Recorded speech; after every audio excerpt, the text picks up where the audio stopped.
Welcome back to the channel and to another video on the Ford Ranger. At the end of the last video we got this cross member fabricated and put in. That went all okay. Since then I've disconnected the front of the axle. The axle is still connected to the Jeep prop shaft, and the brake lines and everything is still connected. But because I needed to put a couple of little patches underneath the spring hangers, I've disconnected the front of that. One side's fine, the other side has thrown up another issue, so I'll show you that now. And if you are enjoying these videos, please do like and subscribe. It really is helping the channel out, and we are doing quite well. It's going well. I really do appreciate all the subscribers, all the people who have joined the channel. So we won't waste any more time, we'll just get underneath and I'll show you what the issues are now with the spring hanger. Okay, so this is the driver's side spring hanger mount. And you can see basically where I've welded a plate in here. So that's all solid, this whole thing, very solid. So that's all good, that side's fine. The problem is on the other side.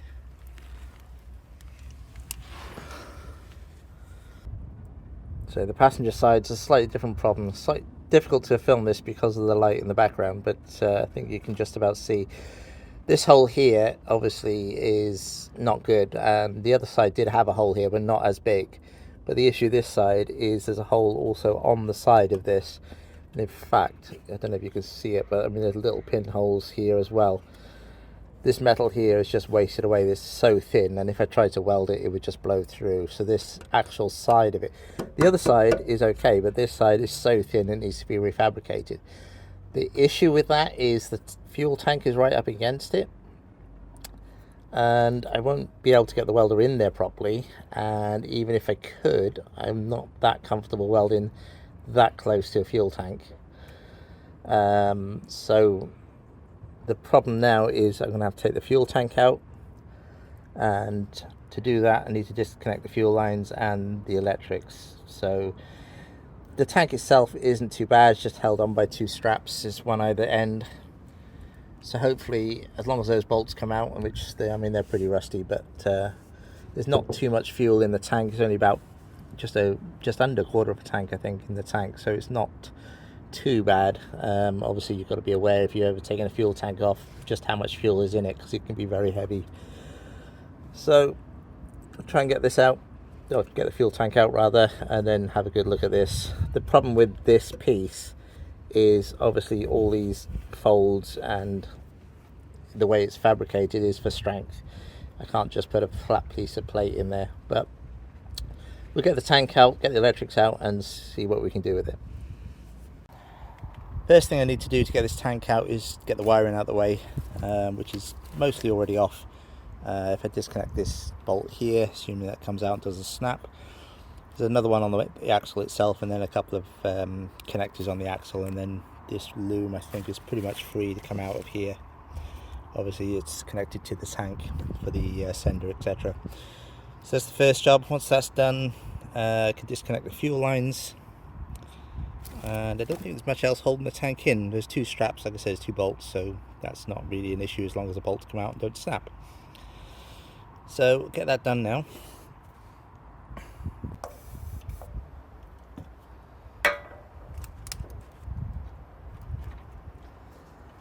Okay, so these bolts obviously are very rusted, so rather than just try and undo it, I'm just going to go back some forwards and try and clean out the threads. Generally what happens is the rust on the thread will just get trapped in the nut, and that's when they break. So just by going back some forwards, usually tries to clean the thread out a bit.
Okay, so that's the entire loom free from the back, and like I said, it's not too much to it, and it's fairly self-explanatory where it all goes back, so if you're doing this, it's not too bad at all.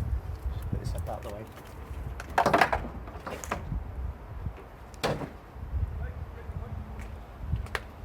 So this loom is the loom from the canopy, which, to be honest, I'm probably going to end up getting rid of anyway.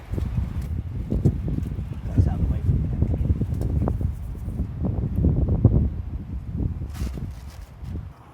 Next bit of the puzzle, we'll get the fuel lines off, and I think these just lift up and then they hook on, so don't really take it completely out, but basically should. Yeah.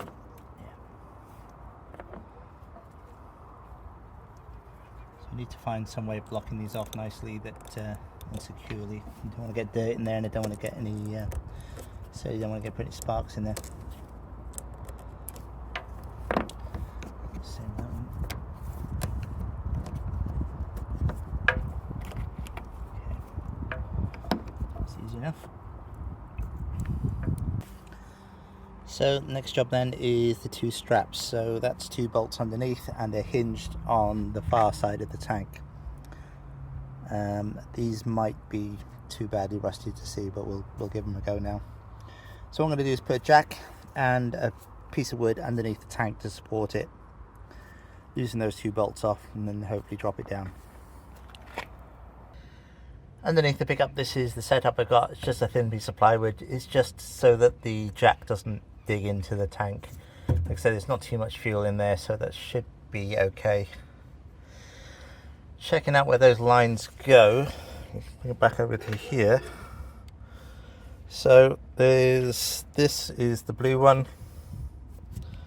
the red one then is at the back here, and I think this is the other one.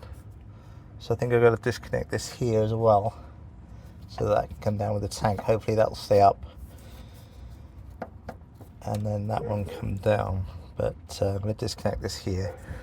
If it didn't need disconnecting, it's not going to be the end of the world. It's just a case of putting it back on. So disconnect that.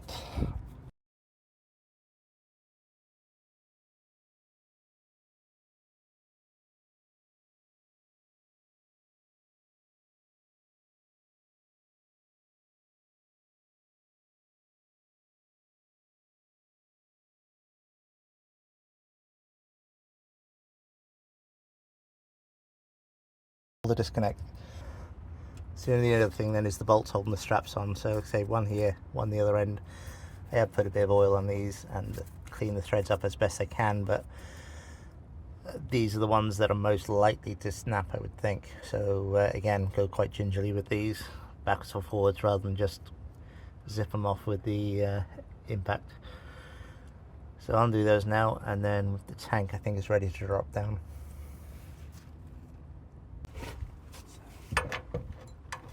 13mm head, or ½ inch.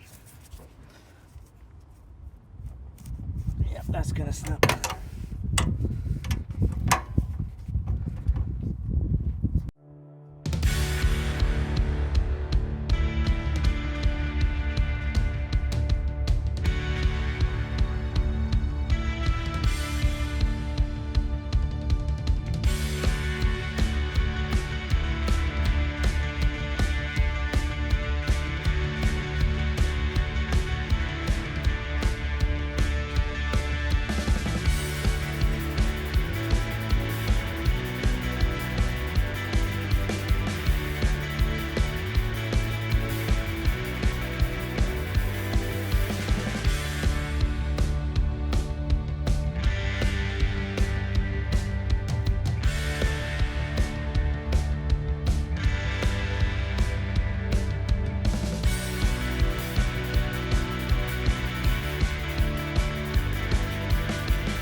Okay, so got it out successfully. You can see how bad the threads are on this bolt. I think if we'd just gone with the impact, it would just rounded off or snapped off. So certainly won't be putting that back in. Just replace the bolt. So that's one. Do the other side now. So the other bolt came out actually fairly straightforward. And it's definitely not even as not as bad as the other bolt. So like I said, these two brackets are on hinges, so as far as I know that's all the tank disconnected.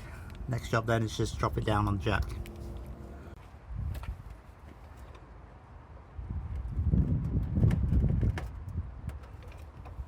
So just want to stop you there and see where this pipe is going to. So it's a breather pipe. That's okay, that's all your breather. Just need to disconnect those then. These cable ties are just holding this pipe out of the way. There's a cable tied to the car, so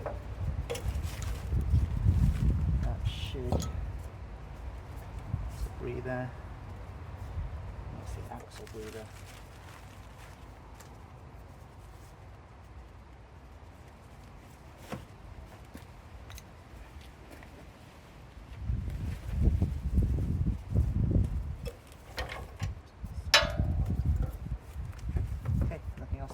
So should be able to just drop it down gently.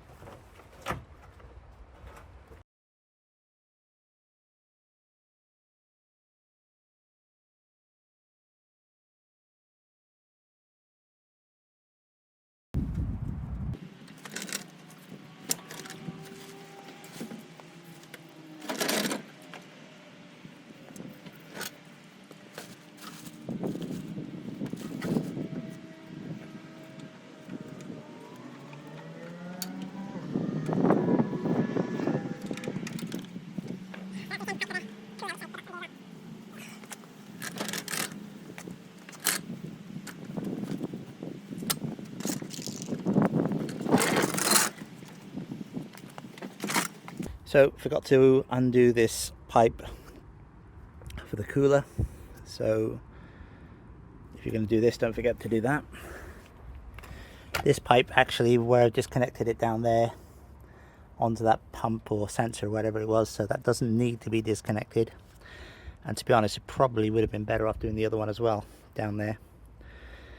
But that's all done now. The rest of them are just breathers, so this can go out the way now and just get on and have a look at the chassis.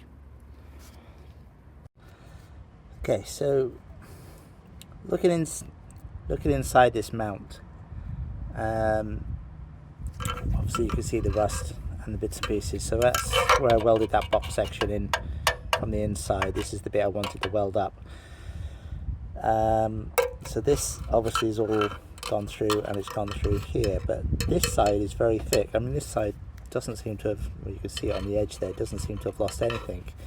And you can see that washer, well not washer, but that area where the bush was originally bolted to is the same thickness there, but on the other side, I don't know if that's picking it up on camera, but it's wasted away. So it's just this bit here that's actually rusted away. This bit is actually quite strong. So what I can do is basically cut this section out and just weld a new piece in here. I did think I might have to rebuild all of this, but actually this piece is okay. So what I'm going to do is sort of cut down here around this and up to this section, weld that all in, and then weld a new piece in here, and then we should be okay to go on that. And it also needs a bit of welding on the outside, but that's the actual mount. But the chassis leg itself is also bad. I'll show you that now. Okay, so I'm not sure how good a shot this is because I'm very, very close to it. There's really not a lot of room in here, but this is very thin here. Obviously it's not through this bit. Like I said, they're going to cut around here, get rid of this piece, and then weld a new piece. But I'm also going to put a plate in here. I'm going to clean this up as best I can and see how far back it goes. But I mean, this is really thin, this side. If I flip you over to the other side of the van,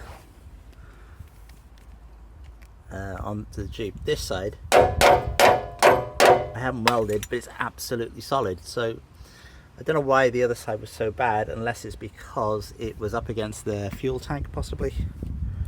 But yeah, this will definitely need a plate now. So as much as I didn't want to take the tank out, it's probably just as well we did. So I'm going to cut this out now and weld it in a plate. Sorry about the wind noise again. It's very difficult to film in here, and I will show you what I can, but it's going to be limited, I think, for what I can do for this. I'll cut it open, show you what's what and what's going to be replaced. First thing I want to do is get rid of this. This is the mount, or what's left of it, for the pipes, and obviously it's a bolt-on piece, a bit like this mount down here. I'm not sure if you can see that one.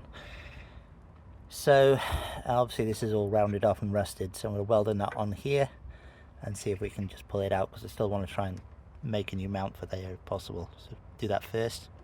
So to do that, I've got a M10 nut here. It's not plated, this one, which you kind of need. Most nuts are plated and they don't rust quite so readily. The ones that rust readily are obviously unplated, but then they weld better. So I've drilled the middle of that out so that I can get better penetration on it. We'll see if we can get that welded on there now.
Came out nice.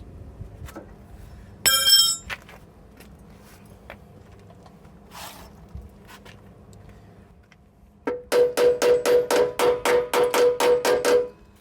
the rest of the plate off. So now I can make a new mount to go on there, and I can weld closer to this plate, so I can basically cut this piece out and weld that in.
So that's this piece all buttoned up now.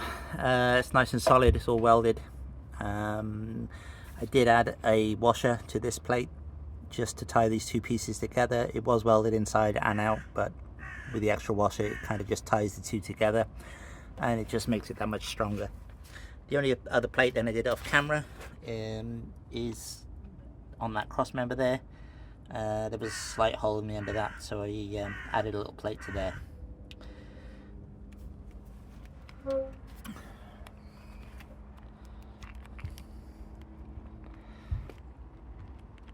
Okay, so I think that is all the welding that needs doing on the back of this chassis. Have a good look around it. I can't see anything else it needs doing. The middle piece looks fine.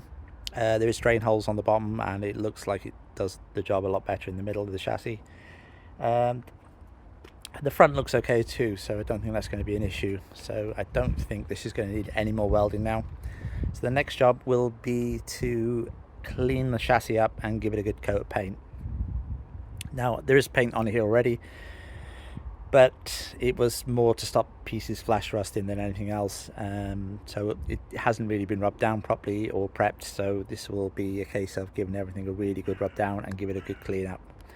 So that'll be in the next video. So if you have hung around this long, I really do appreciate it. I know this has been a very long video, but I did have a couple of comments saying people would rather see the work than just hear me talk about it. But it's quite difficult to do the work and talk at the same time, especially when you're welding because you've got your hood on and bits and pieces. But hopefully some of the video made sense, and if you are enjoying these videos, please remember to like and subscribe. It really does help the channel. I really do appreciate people who have hung around, and to the new subscribers. So that's going to be about it for this video, and I shall see you shortly on the next one. It won't be very long for the next video because I really do need to get this back on the road. Thanks again for watching, and I'll see you soon.